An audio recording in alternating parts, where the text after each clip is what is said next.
So my good friend Gary calls me up this year and says that he had a Clydesdale Belgian draft horse that's capable of hauling me up into the hills, and might I be interested in about a week of horse hunting for moose.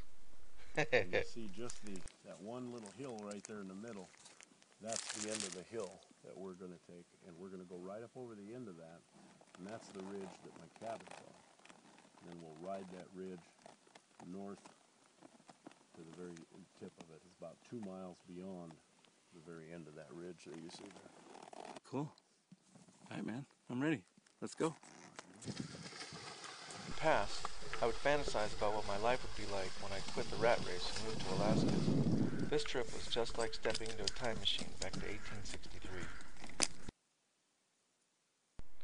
I feel really lucky because this wonderful hunting ground is only a day's ride from the house, and my wife is taking care of all my chores down in the greenhouse while I'm gone.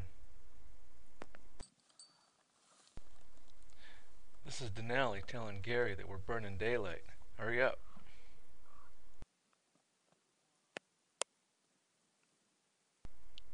This clip was taken on the ride in. We didn't know it at the time, but if you look over my right shoulder down into the valley, this is where Gary shot our moose the next morning.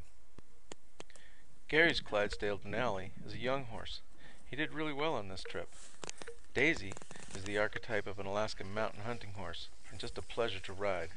This is not really the country for a hot-blooded Arabian or a thoroughbred, but a draft horse is perfect. Okay, so if you're looking for meat, this is what you want. You want a fork, or even younger, is a spike.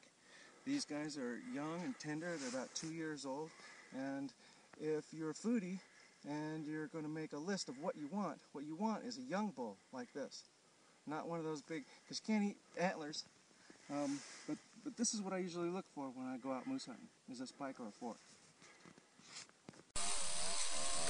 They say that when the trigger's pulled, that's when the work really starts. But it goes much easier with help from a few buddies, and I really enjoy the social bonding and the tribal element of cutting up and processing meat on the kitchen table with friends.